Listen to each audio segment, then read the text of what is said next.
Usa kaming gabi mga angkol ug mga ante, tugutin sa ninyo na mga ina sa tagkatahuran nining mga oras ha. Kumusta mo sa mga kigol mga kabisyo? Ayan, ngayon po ay adlong Lunes, no?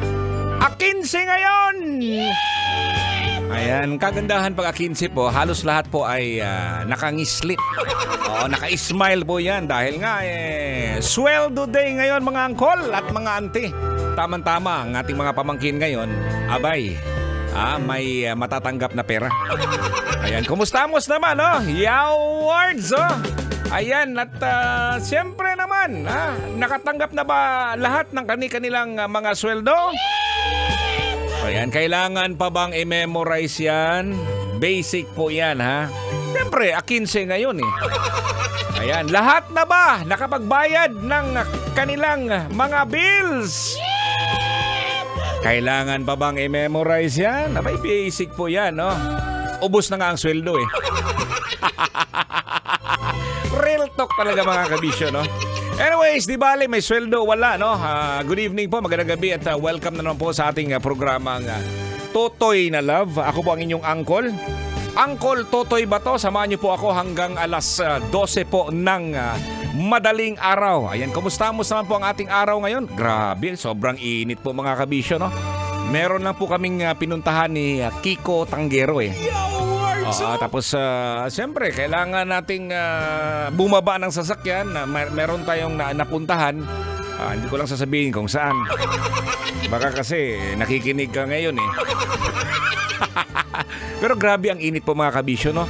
Grabe, gaaso-aso ang kigol po, no? Pero hindi ko naman iniisip mga kabisyo yung init po ng panahon. Oo. Ang iniisip ko ay ang init ng araw dahil 15. Meron na namang tayong madudukot. Saan ba napunta yung sweldo mo ngayon mga kabisyo, ha? Matanong nga kita, kailangan pa bang i-memorize yan? Basic? Siguro nakapagtabi ka na ngayon, no? Meron ka nang tinabi siguro 1,070,000, no? Yan yun, pag sobra. Pero alam mo mga kabisyo, grabe ang mga bilihin po natin, ha? Oo, kasi ako sa bahay, ayan, ako yung bumibili ng mga yung lulutuin, no? Yung pang-ref. Kasi hindi ako mapakali. Pag nakatingin po ako sa freezer, walang laman o kaya naman kung meron mang laman, ang laman dong ice cubes. Gusto ko yung may makita akong iba't ibang klaseng brand ng ice cream.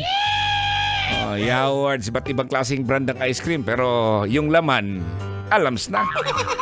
Ang lamans nun ay isda. Yan, merong bangos, merong tilapia. Gusto niyo medyo may tuna. Wow, panganan tuna. Yawards. Siyempre mga karne din, no? Yun yung mga talagang basic po yan natin sa atin mga kabisyo na ginagamit natin, no? Pangluto, lalong-lalo na pag ikaw, ha? Yung anak mo, marunong na rin magluto. Yawards. Ang ginagawa ko na kasi mga kabisyo, dapat may lulutuin. At hindi lang yan yung mga basic din na mga ginagamit pang luto. Ano ba yan? Meron tayong bawang, yung ahos ba? Sibuyas. Meron din tayong luya. Yaward. So, yan yung mga basic na kailangan pa bang i-memorize yan? Dapat meron kanyan sa bahay. Kaya tamang-tama din mga kabisyo, no? Well, anyways, hello din sa ating mga kabisyo dyan na nasa lansangan ngayon, no? As usual, yung mga kainan ngayon din, no? Mga karinderya, no? Nakikinig sa atin, ha? And siyempre naman, pasalamat ako, nagpapasalamat po ang inyong Uncle Totoy na habang nag-umanay mo diha, habang kumakain po kayo, ay may kasama ako sa inyong dinner. Ano bang kinakain mo dyan ngayon? Paris, sarap, no? Ano bang pwede? Ayan. Okay, no? Shout out sa ating mga kabisyo dyan na kumakain, yung mga nakatira po sa kanilang mga boarding houses. Eto po yung pag-uusapan natin mga kabisyo. Yung tungkol sa mga umuupa sa mga boarding houses nakatira. Alam mo mga kabisyo, no?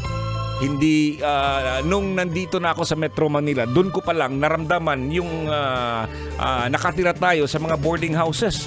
Merong mga advantages, meron din mga disadvantages mga kabisyo.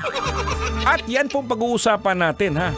At meron po akong nalagay sa ating fan page, no? Sa Totoy Bato Official. Baka naman may idea ka, no? Ang nakalagay po doon ay mga best memories sa boarding house.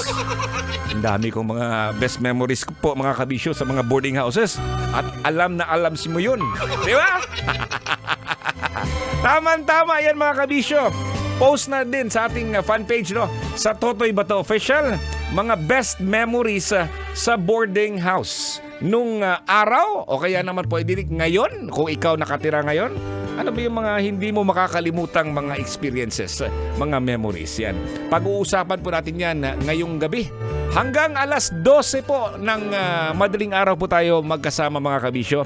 Ako po ang inyong Uncle Totoy. Totoy Bato. Ayan, dito lang po yan sa 90.7 Love Radio. Ang pangalan po ng ating programa ay Totoy na Love. Kaya sa lahat ng mga nakikinig sa ating oras na to, ayan, kailangan pa bang i-memorize yan? Basic po yan! Nakatutoy! Ayan. Kailangan pa bang i-memorize yan? Love Radio. Basic!